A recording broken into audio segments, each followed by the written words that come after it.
La Guinée est un pays riche en ressources du sous-sol. Elle possède les plus importantes réserves mondiales de bauxite, un minerai utilisé pour la production de l'aluminium. Le pays a à lui seul les réserves estimées à plus de 40 milliards de tonnes, dont 23 milliards de tonnes localisées dans la région de Bokeh, une région située dans le nord-ouest du pays et qui attire des entreprises leaders du secteur de la bauxite alumine, mais également des structures de taille moyenne, Compagnie des bauxites de Guinée CBG, Compagnie des bauxites de Kindia CBK, Guinée Alumina Corporation GAC, Alcoa Rio Tinto, Chanapoa Investment pour ne citer que celle-là. Avec plus de 14 sociétés minières d'exploitation, la production annuelle de la bauxite est passée depuis 2018 de 40 à 60 millions de tonnes. Les populations impactées ont-elles tiré profit de cette exploitation minière? La région de Bokeh a-t-elle changé de visage? Dans ce magazine réalisé par le site d'information www.guineactuelle.com, Aliou Diallo et Mata Malik Madou se sont rendus sur le terrain pour s'enquérir, toucher du doigt des réalités.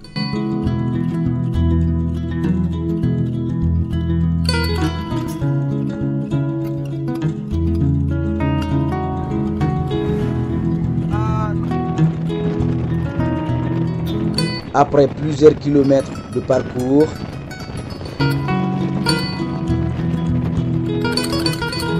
nous voici sur un des sites d'exploitation minière.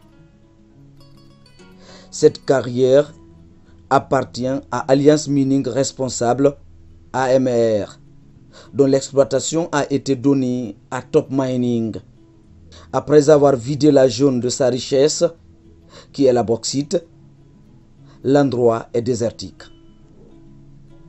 Des trous béants un peu partout, les arbres coupés. Quelques plants qui ont été mis dans le sol par la société exploitatrice peinent à se développer par manque de suivi, aussi à la pauvreté de la terre. La dégradation de l'environnement est visible à ciel ouvert. Ils ont exploité à leur manière. Vous voyez déjà l'environnement comment c'est dégradé. Maintenant, quand c'est fini, il fallait reboiser. Mais ça n'a pas vu le jour. C'est seulement un seul Chinois qui est venu une fois avec quelques manutentionnaires. Vous voyez comment ils ont fait leur reboisement. Ils disent que c'est déjà reboisé. Vous voyez un peu. Donc les images même peuvent parler. Sur la colline qui mène vers le village Kotobolia, non loin de l'ancienne carrière, les bulldozers sont en action.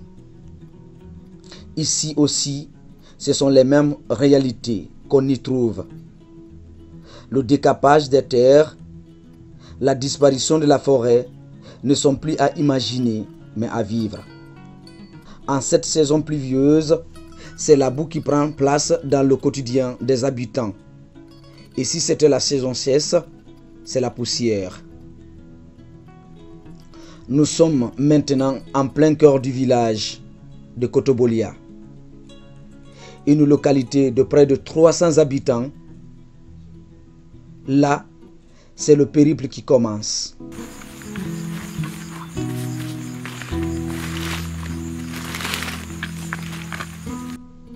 La déception se lit sur le visage des habitants.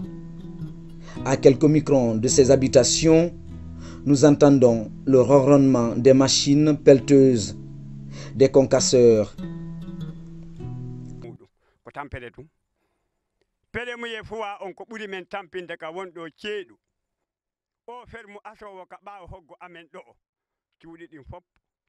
Depuis l'implantation de cette société ici, c'est de la merde. C'est seulement de la souffrance. Pendant la saison sèche, c'est la poussière qui devient le quotidien de nous, habitants. Toutes les maisons sont envahies par cette même poussière. On ne peut même pas avoir où dormir.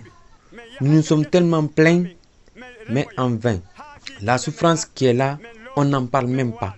Le bruit des machines ne nous laisse pas dormir dans nos maisons.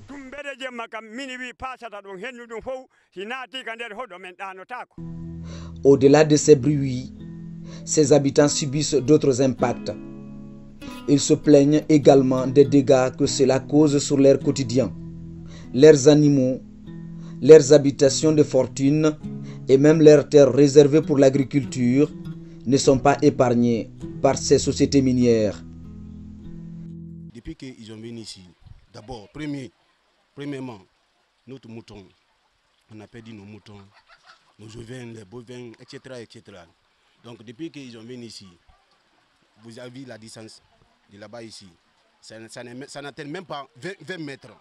Le concassé, s'il commence à travailler, on dirait que c'est l'avion qui l'atterrit. Donc nous, on est là, donc on est tellement souffert. La couche féminine est souvent celle qui est la plus exposée dans de telles situations. La crainte ne s'éloigne pas d'elle dans ce village.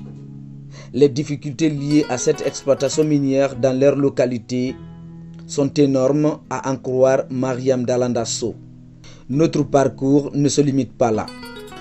Cette tournée nous amène dans un autre village.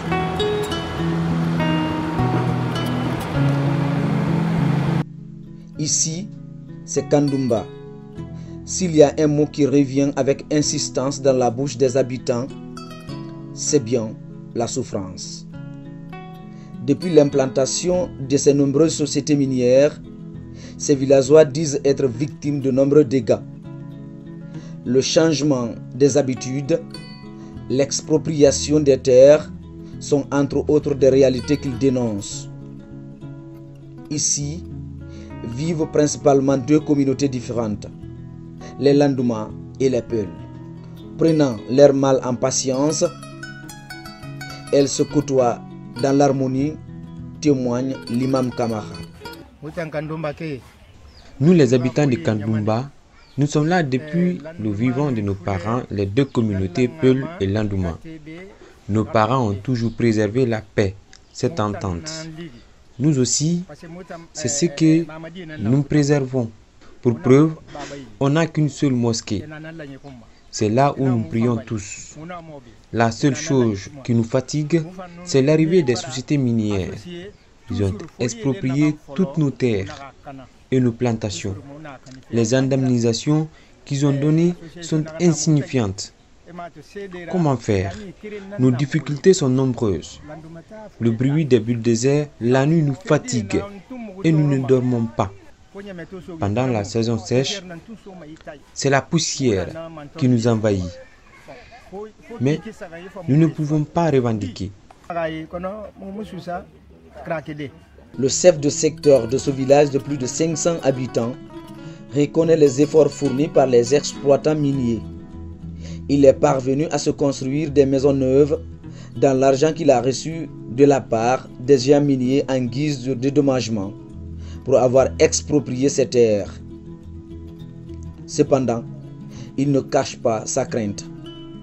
Quel sera l'avenir des générations futures alors qu'il n'y a plus d'argent, plus de terres, encore moins de plantations? La soixantaine plaide donc la formation professionnelle de leurs enfants pour garantir le futur. Le manque d'eau et le courant font également partie des réclamations de ses habitants.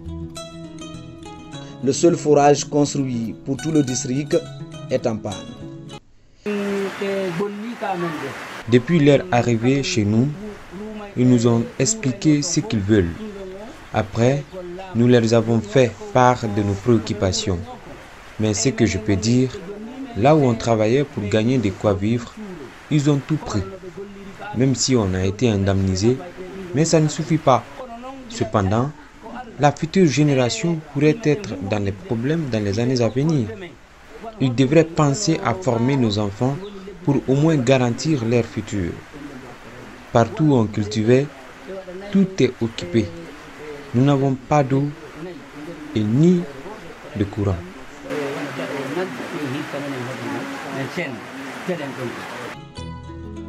Des différents villages sillonnés ont presque les mêmes réalités. Ici, les femmes sont frappées de plein fouet par cette exploitation minière. Étant dans les foyers, elles ont passé une saison difficile sans aucune assistance des sociétés minières. L'obtention de l'eau potable n'est pas chose facile pour elles. Pire, avec l'exploitation des mines, toutes les rivières qui servaient de source de provisions ont tari. Avec la boue rouge qui est souvent drainée dans ces cours d'eau, les conséquences sont souvent dangereuses pour la santé, alors que les localités manquent de centres de santé ou même de personnel de santé. Si dans les autres villages, l'on dénonce les revers que subissent les habitants, à Kounia Centre, c'est tout le contraire. Assis dans sa case, serein et visiblement content de l'arrivée des sociétés minières, Aboubakar Diassi ne passe pas par deux chemins pour exprimer sa joie. Selon lui, c'est un changement positif qui est intervenu dans la vie de la population de ce village. Cet autochtone invite tout le monde à la responsabilité pour accompagner et encourager les investisseurs étrangers dans le pays.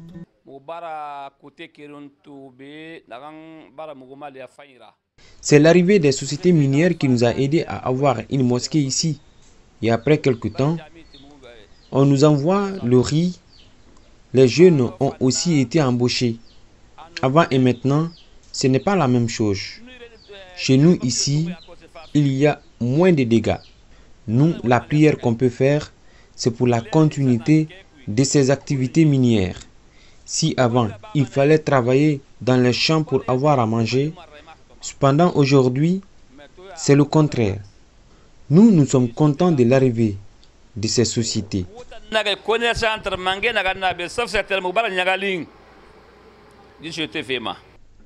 Un seul parcours pour une seule découverte.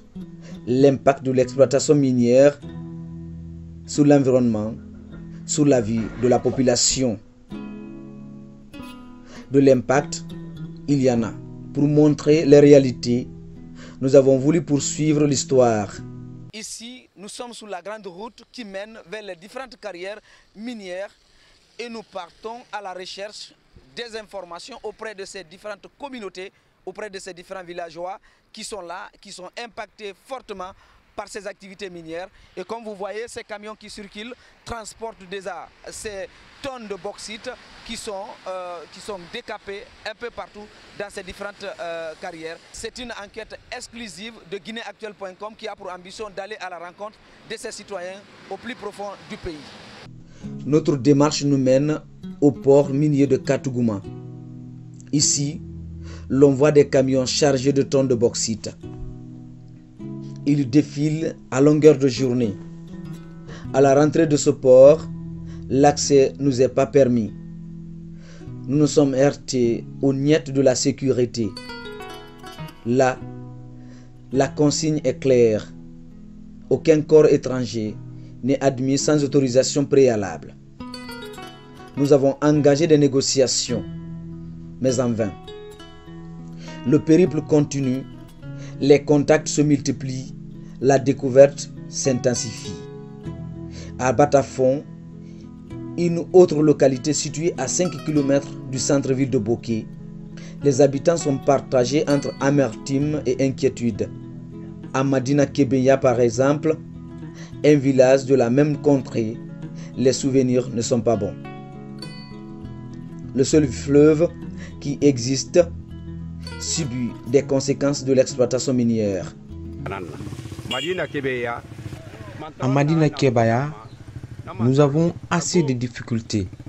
Depuis l'implantation de la CBG jusqu'à maintenant, nous n'avons rien gagné avec elle.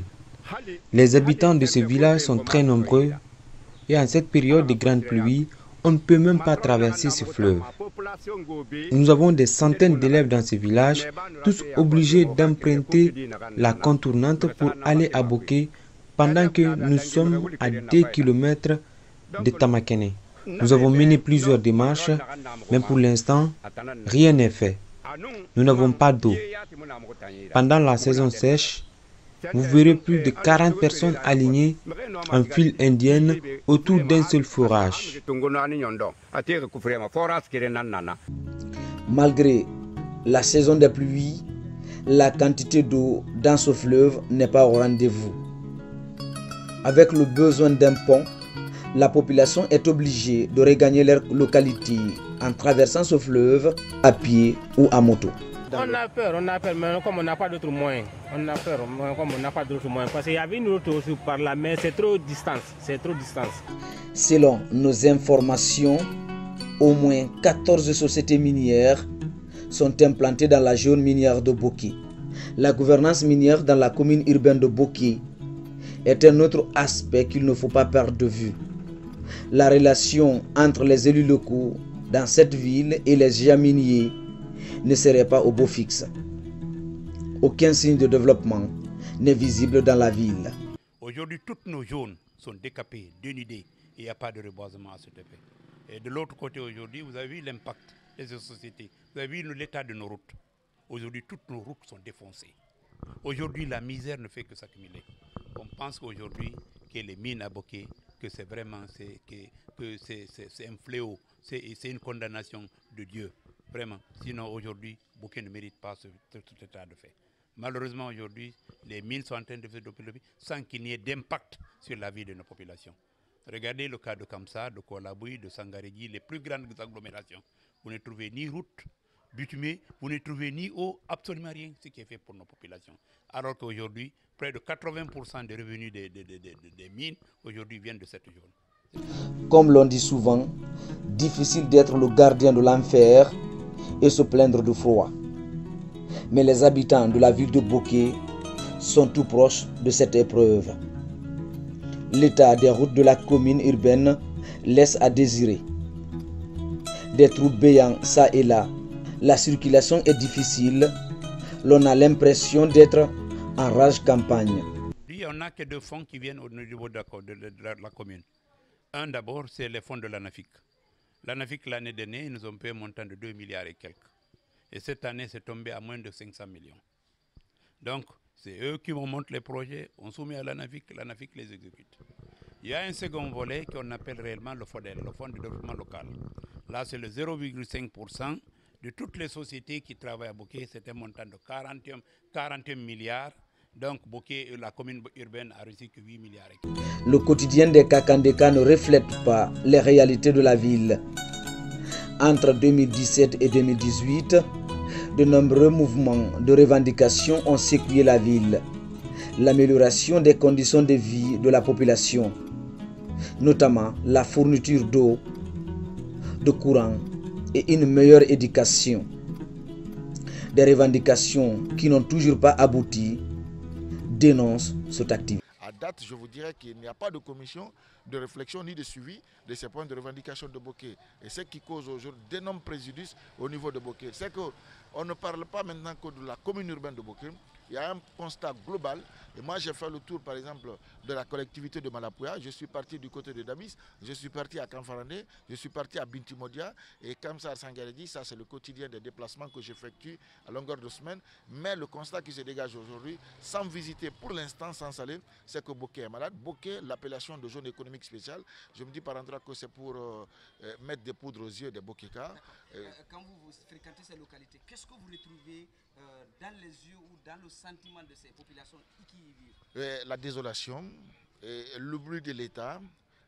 C'est que quand vous parlez avec des populations, ils vous disent qu'il y a 14 sociétés à Boké et deux fois on les fait comprendre qu'il y a 14 sociétés, mais il y a 6 qui sont en exploitation. Les 6 sociétés qui sont en exploitation, les retombées, les taxes et les redevances qui sont payées par ces entreprises, d'abord, les collectivités locales, il faut s'en prendre à ces collectivités locales, la mauvaise gestion des maires et ses conseillers, tous ceux qui s'entourent, et le cadre du clanisme qui s'entoure par rapport à ces montants qui arrivent, et l'affairisme, il faut le dire, de l'autorité centrale jusqu'au niveau des collectivités décentralisées. Il y a un épineux problème et qui doit pousser les jeunes à prendre leur destin en main. Aujourd'hui, ils sont nombreux des cadres de l'administration guinéenne qui seraient actionnaires dans des sociétés minières à Boké. Pendant ce temps, les populations autochtones tirent le diable par la queue. Je suis d'issue d'un quartier où je suis au bord des rails. Et ni Tété Genou Labidine Sansi, paix à son âme, on n'allait pas obtenir l'addiction d'eau potable. Et ça a été donc l'effort consenti par lui-même personnellement à s'investir à nous donner l'adduction d'eau potable.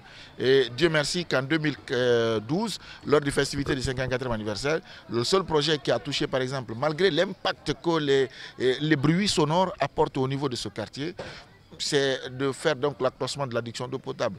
Imaginez que le train a tué combien de personnes au niveau de ce quartier. Il n'y a jamais eu de droit de regard de la part de l'État. Des gens ont été fusillés par la cause donc des réclamations, de l'amélioration des conditions de vie. Cela n'a pas changé la situation. À Boké, combien de personnes ont été tuées, sauvagement abattues. La justice n'a jamais été rendue. Et c'est qu'aujourd'hui, les jeunes sont partagés entre est-ce qu'il faut manifester, est-ce qu'il faut rester, attendre Dieu. La ville de Boké, malgré sa richesse en ressources du sol et du sous-sol, patauge dans l'obscurité avec une desserte en électricité appelée Tour-Tour. Des vieux groupes électrogènes DDG n'arrivent pas à fournir de l'électricité à toute la ville. Au même moment, la terre rouge continue d'être acheminée dans des camions et sur des tapis roulants 24 heures sur 24, 7 jours sur 7. Ce qui fait dire certains observateurs que les mines sont une malédiction pour la population de Boké.